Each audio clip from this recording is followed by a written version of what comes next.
예정대로라면 내일과 모레 여야 교섭단체 대표 연설이 진행돼야 하는데 국회 개원식이 무기한 연기되면서 전국이 급속도로 얼어붙었습니다.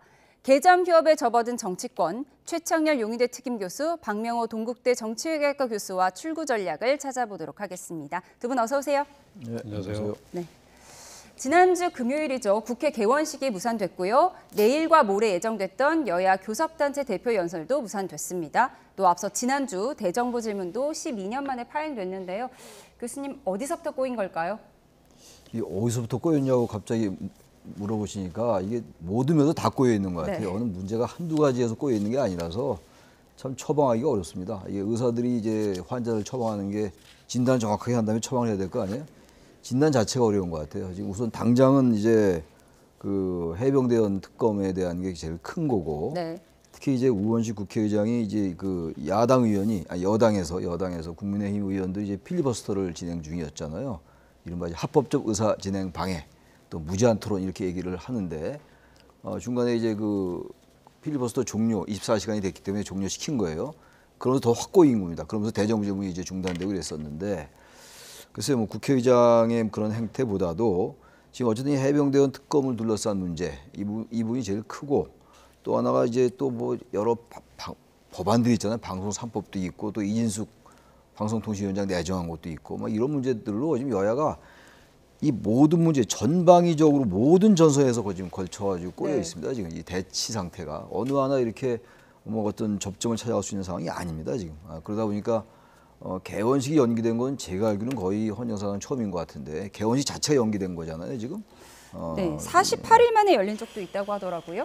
글쎄요, 근데 지금 뭐 이제 지금 이 옛날 거 자꾸 얘기할 게 아니라 그 옛날과 지금 얼마나 달라졌습니까? 더 훨씬 발전했어야 되는 건데 옛날과 단순 비교 갖고는 아닌 것 같고, 뭐 앞으로도 당분간은 여야 간의 뭐 이러한 대치나 대결 구도가 뭐 풀릴 기미는 전혀 안 보이고 있습니다, 현재로서. 네, 풀릴 기미가 안 보인다고 하셨는데 그러면 이 파행의 종지부를 뭐 언제쯤 찍을 수 있을까요? 거의 불가능하지 않을까 생각이 되는데요. 그래도 뭐 국회를 열긴 열어야 되잖아요. 국회는 계속 열릴 네. 겁니다. 뭐 7월 임시국회도 예정이 돼 있고 또 계속 충돌의 계기만 남아 있는 거고 어차피 22대 국회가 개헌 국회냐 탄핵 국회냐 한쪽은 최선이고 한쪽은 최악일 경우일 텐데 지금 현재는 그 사이 어딘가에 껴있는 대치국회 상황이기 때문에 최상병 특검법이 하나의 계기가 되고 격발을 일으켰을 뿐이지 사실 앞으로도 이런 뇌관들이 상당히 많이 있지 않는가. 그런 면에서 일단 최상병 특검법에 대한 대통령의 제2요구권 행사가 거의 예정돼 있는 상황이고 또 7월 이제 임시국회가 이어지겠지만 그 방송 4법 그다음에 이진숙 방통위원장 지명자의 청문회 등 폭발력을 더 가진 사안들이 계속 늘어나지 않겠나 싶고 여기에 이제 7월 23일 날 그 국민의힘 전당대회를 전후해서 아마 대통령의 제2요구권이 행사가 되고 이건 어떻게 보면 민주당에서 그 최상병 1주기의 정치적 타이밍을 맞춘 감이 없잖아 있거든요. 그런 면에서 보면 점점 더 여야 간의 대치 상황은 더 강화되지 않겠느냐 걱정되는 부분이죠. 네, 말씀하신 대로 뭐 개원식은 미뤄져도 뭐 국회는 열려 있고 최상병 특검법 이거 처리해야 하니까요. 뭐 처리가 됐지만 이제 거부권으로 돌아올 것이고 이제 재표결을 해야 하잖아요. 그럼 앞으로 절차 어떻게 예상하세요? 뭐 대통령 거부권, 뭐 제2요구권 행사는 거의 뭐 확실한 것 같고요. 네. 국회로 넘어와서 이제 재표결 할 때 이제 가결될 거냐 이제 부결될 거냐 문제인데 지금 뭐 이제 지난번보다 이 가결될 수 있는 그 이제 의석수는 더 적어졌어요. 의석수는 줄었어요. 단일 대우는 워낙 이제 양쪽의 네. 대치가 심해지기 때문에 제가 볼 때 뭐 다시 돌아오더라도 거부권 행사하고 법안이 돌아와도 가결될 가능성은 적어요. 부결될 겁니다 아마. 네. 뭐 지금 아직 대통령 임기 3년 거의 가까이 남았는데 뭐 이렇게 국민의힘에서 이탈할 필요는 거의 별로 많지 않을 것 같아서 부결될 거고.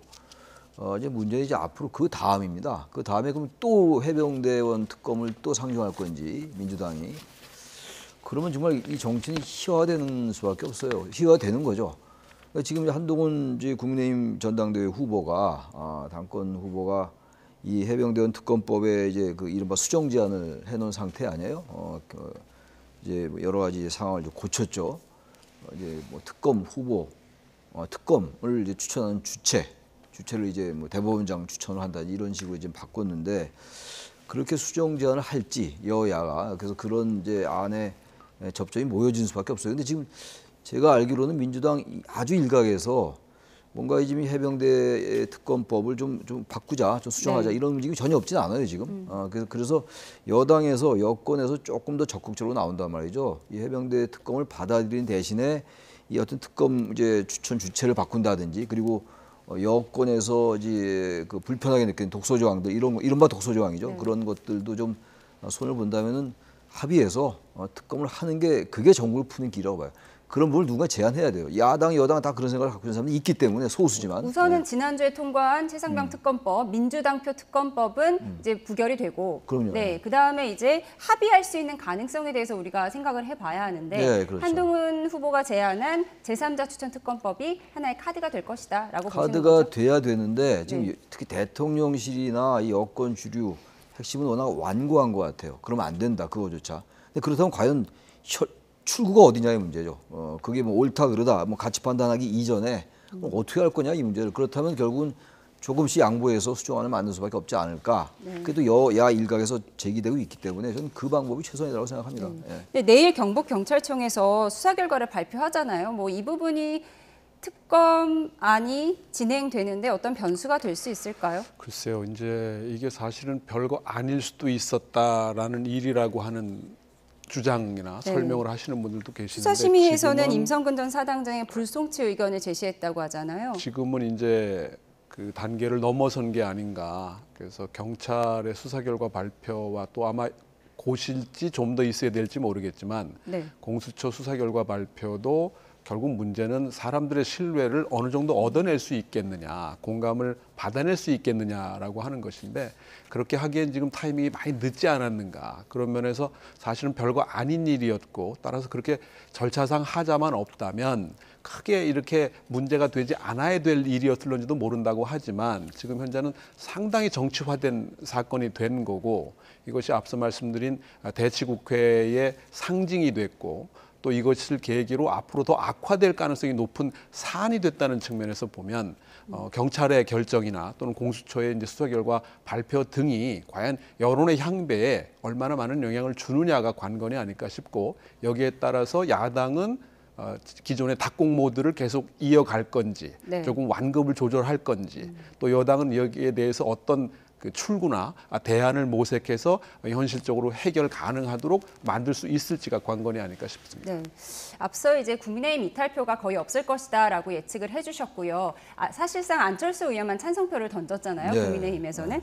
그런데 이제 안철수 의원과 또 고 노무현 전 대통령의 사이 곽상원 의원이 지금 같은 처지에 놓였다 이런 분석이 있어요. 나홀로 다른 표를 던져서 지금 같이 묶이고 있는데 이 부분에 대해서 어떻게 보세요? 그래서 안철수 의원이 찬성표 던진 거는 조금 의아하긴 합니다. 왜 의아하냐면 애초에 그렇게 하겠다고 안 의원은 밝히기도 이제 했잖아요. 특검에 대해서 이제 좀 긍정적인 입장을 많이 보여왔는데 최근에 이제 한동훈 후보가 그 특검에 대한 제3안 이제 조건부 수용이라고 얘기하는 네. 이제 그 부분에 대해서 안 의원이 좀 이제 긍정적인 입장을 보인 걸로 제가 알고 있어요. 그런 보도가 좀 나왔었거든요.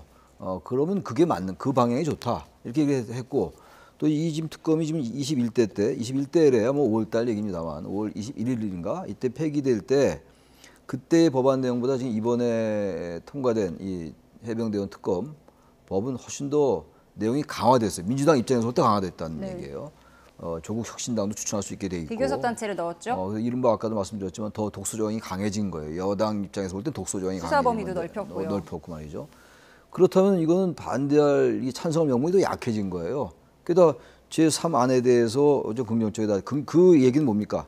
민주당이 주장하고 있는 이 특검이 전체적인 방향은 맞지만 내용에 있어서 좀 과하다라는 얘기를 하고 있는 거 아니에요? 근데 그런데 가서 여당의 지금 당론은 이제 반대고 불참인데 거기 가서 찬성을 했다. 이거는 제가 볼 때 좀 의아해요. 그건 뭐 이제 그걸 단순히 소신이니까 그렇게 했겠죠. 쉽지 않은 행동이라고 저는 봐요. 일단 이제 여권이 완전히 똘똘 뭉쳐서 지금 뭐 이준석 그 대표는 반대라고 상당히 있는데. 용기 있는 행동이었다라고. 아니 뭐 나름 용기 있다고 해석했거든요. 봐야죠. 그 네. 쉽지 않은 걸 거예요. 아마 제가 만약에 안희영 입장에도 아무도 없는데 거기 혼자 다 앉아가지고 반대할 수 있다. 그건 만만한 일은 아니에요. 근데 그게 과연 여당에서 어떻게 볼 거냐의 문제는 전혀 별개의 문제인 것이죠. 게다가 그 논리적으로 잘 앞뒤가 안 맞는 건 있다라는 거. 제가 아까 말씀드린 그 두 가지 이유 때문에 그러나 어쨌든 그런 정도의 소신은 의미가 있다. 우리 지금 국회의원이 워낙 지금 이 완오브 데모로지 가치들 행동을 하고 있기 때문에 그런 점에서 볼 때는 대단히 색다르지만 뭐 저는 그렇게 의미를 폄하하고 싶지는 않다. 근데 그러나 어쨌든 논리적으로 이해는 좀 안 간다는 말씀 좀 드리고 싶어요. 네. 여야가 동시에 이런 현상이 나타났는데 네.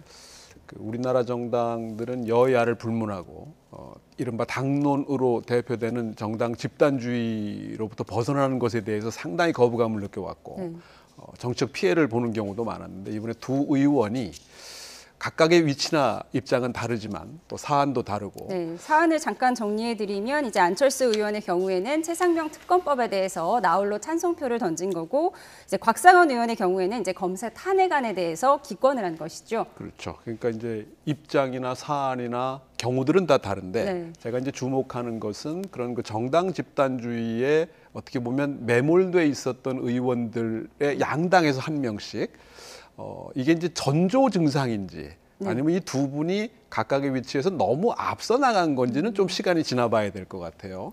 후폭풍이 일부 있을 것으로 보여지는 부분도 있기 네, 때문에 이미 뭐 민주당 일부 당원들은 곽상원 의원한테 배신이라고 강한 그러니까 비난을 쏟아내고 있잖아요. 그걸 배신으로 볼 분들도 충분히 계실 거고 또 저처럼 이게 어떤 그 향후 파장과 계기들로 이어지겠느냐에 초점을 두는 경우도 있을 수 있는데 저는 이제 후자 쪽에 좀 더 두는 것이라고 한다면 그 여당 입장에서는 이 자생력과 역동성을 어떻게 회복하느냐의 관점에서 안철수 의원의 행보를 좀 볼 수 있을 것 같고 야당 같은 경우에는 지금 이재명 일극 체제라는 비판에서 네. 볼 수 있는 것처럼 이 당내 민주주의와 다양성을 어떻게 지켜내고 유지해낼 수 있느냐가 관건이라고 한다면 이런 두 측면에서 각각의 위치와 입장과 경우들은 다르지만 과연 어떤 파장을 앞으로 이분들이 가져올 것이냐 또 그 과정에서 조금 너무 앞섰다고 한다면 있을 수도 있는 정치적 후폭풍 일종의 그 뭐 징계라든가 뭐 이런 부분들로부터 또 아까 말씀드린 그 개딸들의 일종의 그 비판, 비난 이런 것들을 신수박이라는 해석이 나오고 있더라고요. 견뎌낼 수 네. 있을지 이런 것들이 아마 관전해야 할 포인트들이 아닌가 싶습니다. 네. 다음 주제 넘어가도록 하겠습니다. 전당대회 소식 알아볼 텐데요. 국민의힘 한동훈 후보가 김건희 여사의 문자 메시지를 무시했는가 이 의혹이 터져 나왔습니다. 우선 한 후보는 이 일이 갑자기 공개된 게 당무 개입이다 이렇게 비판을 하고 있는데요. 이 사태 어떻게 보고 계세요? 저는 좀 이 상황이 지금 여당이 말이죠 여권에서 한동훈 후보를 정말 속된 말로 말이죠 과거 이런 얘기 많이 했는데 찍어내려고 작정한 것 같아요. 찍어내려고 작정했다. 말하자면 지금 이 김건희 여사 문자가 공개가 됐고 공개된 이 경위는 잘 모르겠어요. 뭐 그건 알기가 쉽지 않겠죠. 이 시점에서 지금 문자 내용이 공개되고 이 부분을 가지고 특히 원희룡 후보나 나경원 후보, 특히 원희룡 후보가 이제 아주 공세를 세게 취하고 있잖아요. 네. 뭐 나경원 후보도 해당 행위다 이런 얘기를 지금 하고 세 후보 모두 해당 행위라고 비난하고 있어요. 윤상현 후보가 조금 이제 좀 자제하자, 뭐 그만 정책성으로 가자. 싸우자라는 기조가 있죠. 윤상현 의원을 제외하고 두 후보는 지금 아주 이 부분을 거세게 몰아붙이고 있는 형국인데, 전 이건 원희룡 후보나 나경원 후보가 이제 그만했으면 좋겠어요. 제가 왜 이 말씀드리냐면은 지금 이 한동훈 후보는 이 문자 내용이 재구성된 거다라고 주장하고 네. 있잖아요. 편집된 거라는 편집된 의미겠죠. 거다. 그러니까 그런 내용이 아니라 사과 못하겠다라는 내용이었다. 뭐 그런 취재 얘기를 했다고요. 근데 그렇다고 이제 한동훈 후보가 그 문자를 갖고 있는지 없는지 저는 모르겠습니다만 그 문자를 공개하기도 어려울 거예요. 이 상황에서. 그렇다고 이쪽에서 공개했다고 또 공개 봐라 이게 그렇지 않지 않냐라고 한다면 이거 완전 이전 투구가 되는 거니까.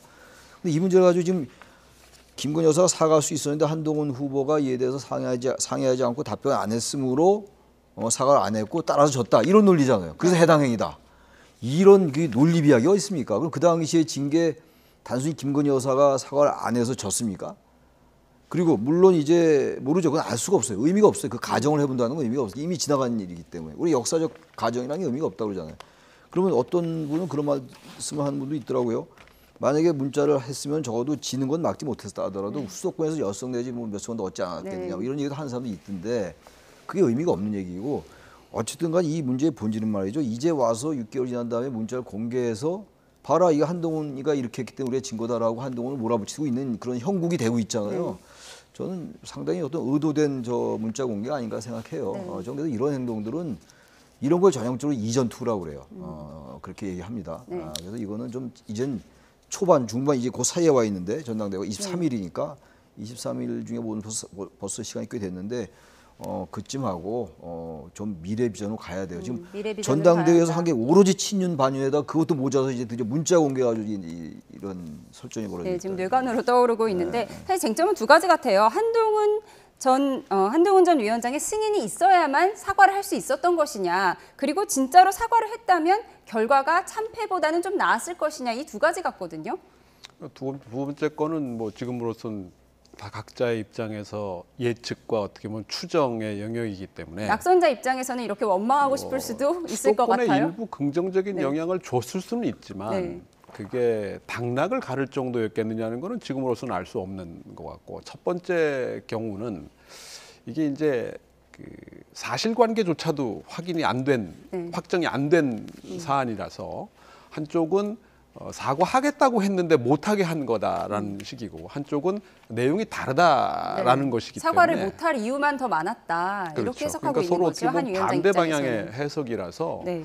그 또한 이제 진실 공방으로 넘어가게 되는 거고, 따라서 결국 이제 초점은 이게 이제 그 배신론, 그다음에 고의 패배론, 그다음에 이제 한동훈 싸가지론으로 옮겨가는 네. 거라고 봐야 되는데, 이게 과연 얼마나 영향을 줄 수 있겠느냐.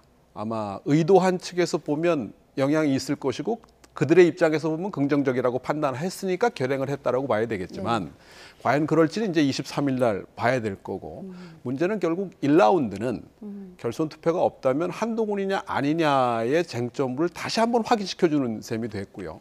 만약에 1라운드가 끝나고, 그러니까 1라운드에서 끝나지 않고 결선으로 간다면 결국 본질의 문제를 건드릴 수밖에 없다는 거 본질의 아니냐. 문제라면 그것은 그 내용이 과연 그 당심의 그 당원들이 판단하기에 이 윤석열 대통령을 어떻게 할 거냐, 그리고 이 탄핵의 트라우마라고 하는 한쪽의 불안감과 그 반대쪽에 존재하는 그럼 당과 보수의 미래는 어떻게 할 것이냐라고 한, 우리의 대안은 무엇이냐라고 하는 것에 대한 이 고민 사이 양쪽 어딘가, 이 양끝 그 사이 어딘가에서 결정을 해야 될 텐데, 그런 면에서 이제 여론의 파장이 중요하다고 생각이 되고, 최근까지 나온 것들을 보면 물론 이게 당원들을 대상으로 한 조사가 아니기 때문에 추정하는 데 한계가 있을 수밖에 없지만, 이 1강 2중 1약의 구도가 그렇게 크게 변하고 있는 건 아니지 않느냐.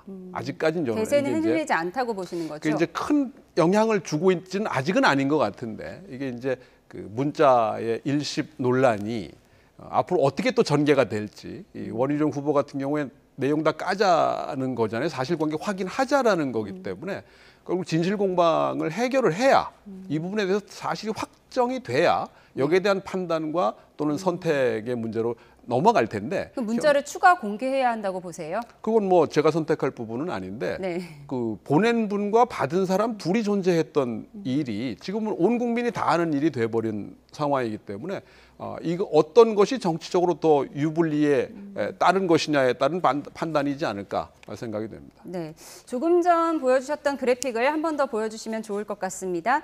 네, 그래픽을 보여드릴게요. 한동훈 전 위원장이요, 오늘 SNS에 글을 올렸는데 일부 인사들이 자신에 대한 연판장을 돌리고 있다라고 직격을 했습니다. 제2의 연판장 사태가 불거질 수 있다, 이렇게 우려를 했는데 어떤 내용이죠? 저희가 이제 원희룡 후보 측에서 저렇게 했다라는 거예요. 근데 원희룡 후보 측에서는 부인하고 있어요. 그러지 않았다. 네. 그러지 않았다는데 저게 일부 이제 보도가 되고 이러더라고요. 뭐 추측성 기사인지 네. 모르겠어요. 저건 확인할 길은 없어요. 원 후보 측에서 그걸 부인하고 있기 때문에. 근데 제가 아까 말씀드린 것처럼 저 일이 있는지 없는지는 우리는 알 수는 없습니다만, 아무튼간에 여권에서는 한동훈 후보는 절대로 안 된다는 기류가 좀 있는 것 같아요.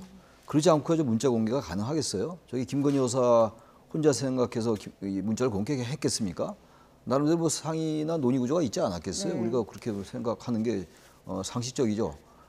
그리고 최근에 이제 그 뭐 해병대원 특검 문제라든지 뭐 수정안 제안 같은 거라든지 또 건강한 견제와 비판이 필요하다, 당정 관계, 이런 얘기들이 결국은 한동훈 후보와 이제 대통령과의 관계는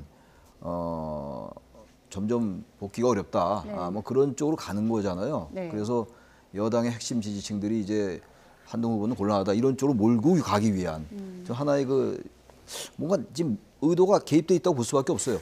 그래서 얘기하는 게 이게 뭔가 안 보이는, 보이지 않는 손이 있는 거 아닌가.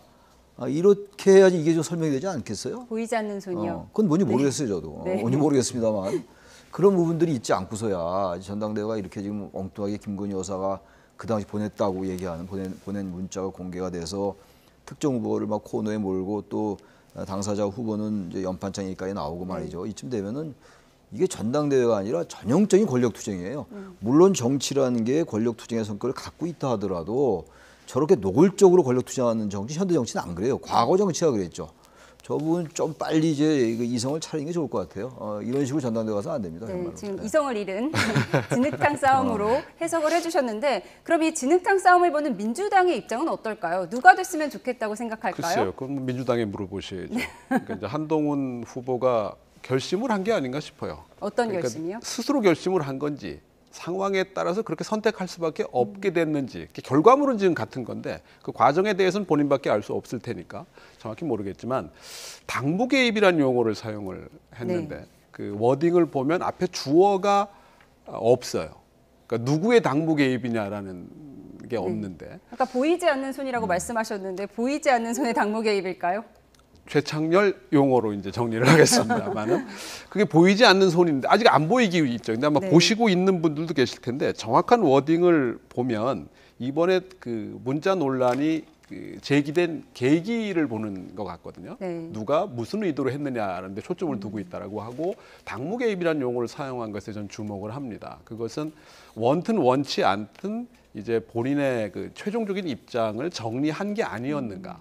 그 전까지는 어떻게 보면 한 6대4 정도로 그쪽에 기울었다 하더라도 이제는 아예 10대0으로 정리가 된 게 아닌가 하는 생각이 들고 그런 면에서 당무 개입이라는 용어를 사용한 것은 상당히 앞으로 파장이 있지 않을까 생각이 되고 이게 이제 진실 공방이 이어지면서 그냥 이대로 그냥 유야무야 또는 그냥 관심에서 사라지게 될지 아니면 뭐 문자를 까자는 주장부터 나오고 있는 상황에서 이것이 정말 진실 공방을 넘어서 그 사실 확정 이후에 정책 파장으로까지 이어지는지는 이제 좀 더 두고 봐야 되겠지만 그런 면에서 보수의 재구성과 관련해서 이번 그 국민의힘 전당대회가 그 뒤에 올 계기를 상당히 앞으로 당기는 네. 어떤 그 출발점이 되지 않을까 그런 면에서 이제 이번 주에 시작되는 국민의힘 전당대회 지방 순회, 네. 뭐 토론, 그 합동 연설회 이런 것들에서 좀 더 격화되지 않을까 생각이 듭니다. 방송 연설 말씀하셨는데요. 저희 자막을 보니까 네.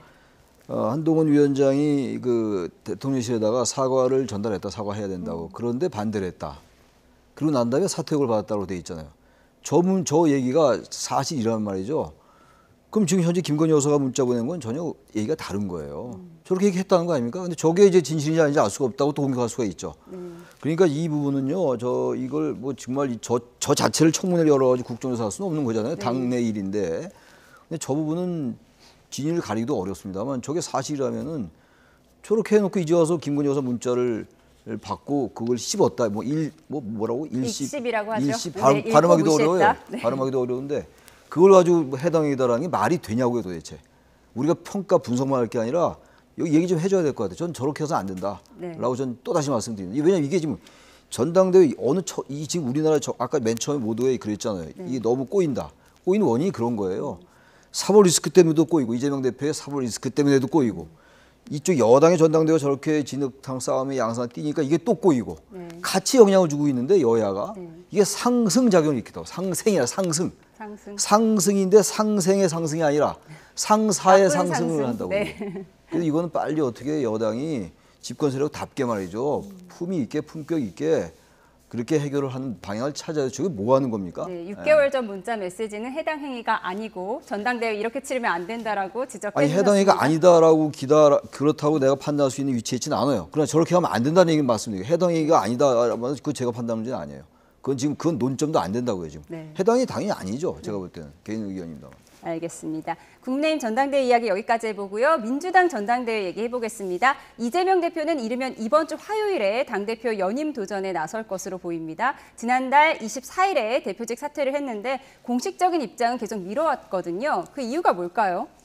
뭐 타이밍을 좀 보는 것이 아니었나 싶어요. 어차피 다 알고 있는 사실인데 그렇죠. 왜 타이밍을 봤을까요? 그 연임에 도전하지 않을 거다라고 생각한 사람은 아마 거의 없었을 네. 거고 언제 어떻게 어떤 방식으로 연임에 도전하는 의사를 밝히느냐만 남았던 거라서 또 상대적으로 어떻게 보면 좀 덜 눈에 띄는 게 좀 가려져 있는 게 상대적으로 정치적으로는 좀 편안한 게 아니었나 하는 거고 이제 더 이상 미룰 수가 없는 네. 상황이고 아마 대한 지도자론이라는 새로운 컨셉을 제시하려는 움직임이 있다고 알려져 있는데 대한 지도자론이요. 그러니까 이제 업그레이드된 이재명이죠. 네. 이재명 그러니까 2기 체제를 특히 말씀하시는 이제 거죠? 이번에 뭐 당선도 거의 뭐 확정적이라고 봐도 큰 지장이 없는 상황이라고 한다면 결국 이제 이재명 대표의 마지막 남은 과제는 2027년 대선 대선 승리라고 한다면 모든 게 거기에 초점을 맞추고 이제 진행을 하게 될 거고 그런 면에서 보면 거기에 어떤 게 가장 도움되겠느냐, 네. 유리하게 작용하겠느냐라는 것이고 그 첫 출발이 아마 연임 도전을 밝히면서 새로운 컨셉의 이재명, 그들의 입장에서 보면 네. 업그레이드된 이재명일 거고 네. 그걸 아마 대한 지도자론으로 네. 내세우면서 지금 좀 이 정쟁의 국회, 정쟁의 네. 정치에서 좀 민생에 초점을 두는 쪽으로 원래 이재명 다음을 좀 찾는 쪽으로의 그 방향 제시가 있지 않을까 나름대로 고민을 하고 어느 정도 결론을 낸 게 아닌가 생각이 됩니다. 네, 여론조사를 좀 보면서 얘기를 해보면 좋겠는데요. 4월 총선에 압승을 했지만 이렇게 이재명 대표가 1급 체제로 불릴 정도로 강한 존재감을 발휘하고 있지만 정작 당 지지율은 정체 상태입니다. 그래픽을 좀 보여주시죠. 교수님 어떤 이유라고 보세요? 지금 더불어민주당의 지지도가 29%를 나타내고 있거든요. 민주당 뭐 지금까지 국민의힘의 여러 가지 비판적 얘기를 했습니다만 민주당도 말이죠. 민생이나 이런 것들에 대해서 별로 이렇게 메시지가 없어요. 지금 방송 3법, 방송 4법 얘기하고 있고 이재명 대표 사법 리스크와 관련해 가지고 검사 탄핵한다고 얘기하고 있고 아까 곽상원 의원이 거기 기공했다는 거 아니에요? 네. 검사 탄핵에 대해서 그런 부분들이 지금 지지를 못 받고 있는 이유일 거예요. 이제 대선에서 총선은 이겼습니다만 그 총선이 이긴 게 아니라 제가 항상 말씀드리지 않습니까? 이 국민의힘에 대한 평가, 사안을 뽑았다? 중간 심판 거기다 반사 이익을 민주당이 세게 본 거예요. 민주당이 잘해서 이긴 게 아니라고요. 지금 계속 민주당의 이재명 대표가 완벽하게 당을 장악하고 있잖아요. 모든 게 말이죠. 지나치면 안 좋아요. 극단은 안 좋습니다. 어쨌든 간에. 뭐 과유불급이라는 단어 굳이 쓸 이유도 없이 과도하게 당을 장악했어요. 지금. 그 정도 당 장악 안 해도 되거든요. 네. 오히려 약간의 당의 이제 지배력을 갖고 있는 게 오히려 나은데 당을 이상하게 어떻게 그래서 민주당은 적어도 연구 대상이에요. 저 부분도. 어떻게 저렇게 완벽하게 의원들이 총선도 4년 남았는데 네. 물론 이제 지방선거 2년 남았습니다만 이재명 대표가 대통령이 된다는 걸 가정해서 그 이후에 뭔가를 생각해서 그러는 건지 왜 저렇게 완벽하게 이재명 대표의 그 검사 탄핵 이런 것들에서 다른 목소리가 안 나옵니까? 이게 다른 목소리가 나온 게 처음 곽상원 의원이에요. 말하자면은 그렇지 않아요? 현역 의원으로서. 그래서 저기 하나 기폭제가 좀 됐으면 좋겠는데 1급 체제는 안 좋은 겁니다. 무조건. 지금 어느 정당이나 그런 부분 때문에 유권자들이 이제 민주당에 대해서 지금 국민의힘에 대한 반사 이후로 이제 이겼지만 총선에서 대승을 했습니다만 지금 우리가 말씀 나누고 있는 이런 부분들에 대해서 불편하게 보고 계실 거예요. 중도층 유권자들은 특히 저렇게 하는 거 과연 맞나? 그리고 아무리 검사들의 비리를 자꾸 얘기합니다만 어쨌든 이재명 대표를 수사했던 검사들인데 그 사람을 탄핵을 한다? 검사 탄핵이 그렇게 쉬운 일은 아니에요.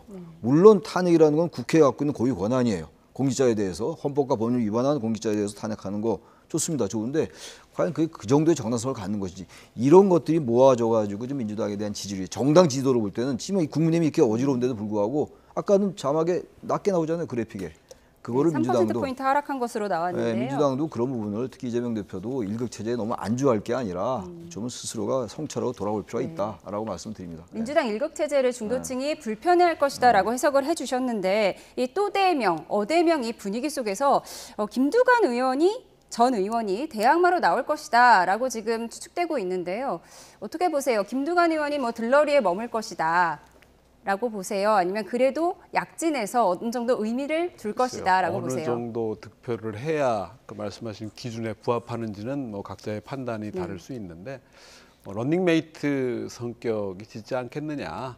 그 혼자 뛰기 좀 못하니 같이 뛰는 그 동지 역할 정도에 머물 수밖에 없는 게 지금 현실 아닌가 싶은데. 그래서 강성 지지층인 개딸들은 오히려 좋아한다라는 해석도 나오고 그러니까 있더라고요. 누군가 좀 그림을 만들어주는 네. 역할도 필요하고 어떻게 보면 같이 경쟁하는 입장에서 비판적일 수밖에 없는데 그 경계선을 어느 정도 선에서 왔다 갔다 할 수 있을지는 참 고민이 될 텐데 낙선한 입장에서 보면 정치적 존재감도 좀 확인을 하고 또 나름 고려할 수 있는 정치적인 여러 가지 측면이 있지 않나 생각이 들러리가 드는데 되더라도 정치적으로 얻을 수 있는 이익이 있을 것이다라고 보시는 건가요? 글쎄요, 그건 뭐 김두관 의원한테 물어봐야 알겠지만 뭐 그런 판단이 전혀 없이 뭐 떠밀려서만 했겠느냐라는 건 이제 바깥의 뭐 해석일 수밖에 없을 텐데 문제는 여든 야든 자신들이 가장 중요한 문제에 초점을 둔다는 거거든요.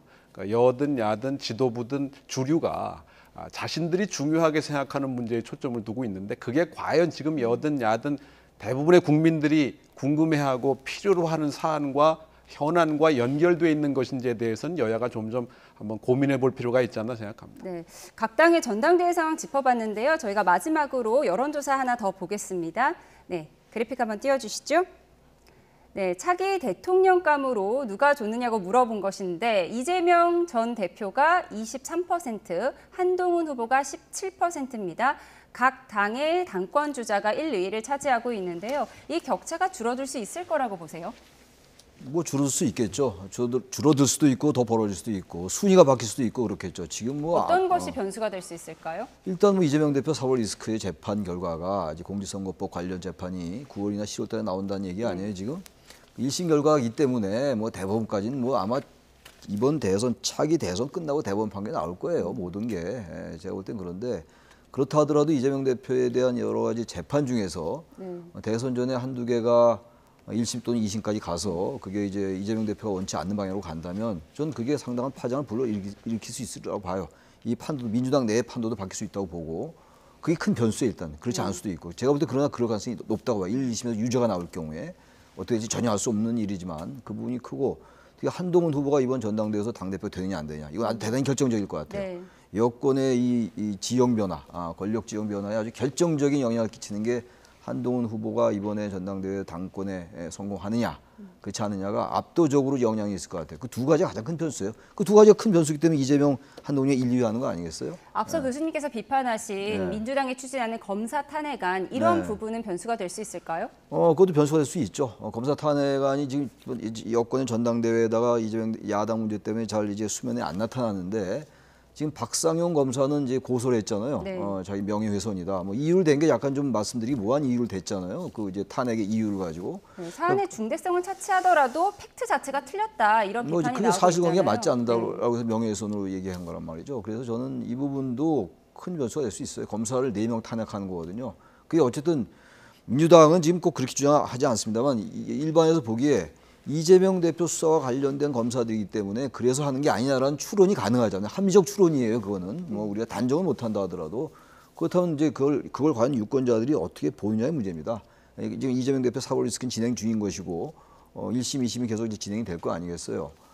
대법원 판결은 뭐 나중에 나온다 하더라도 그런 것과 관련시켜서 아주 큰 변수죠. 그런 것들은 제가 볼 때 그런 몇 가지가 한국 정치를 좌우하고 있는 그리고 한국 정치를 아주 이렇게 지금 질곡에 빠뜨리고 있는 아주 중요한 요인들이다라고 일단 생각합니다. 네. 네, 오늘 전국 소식 여기까지 듣겠습니다. 최창렬 용인대 특임교수, 박명호 동국대 정외과 교수와 함께 알아봤습니다. 두 분 고맙습니다. 네.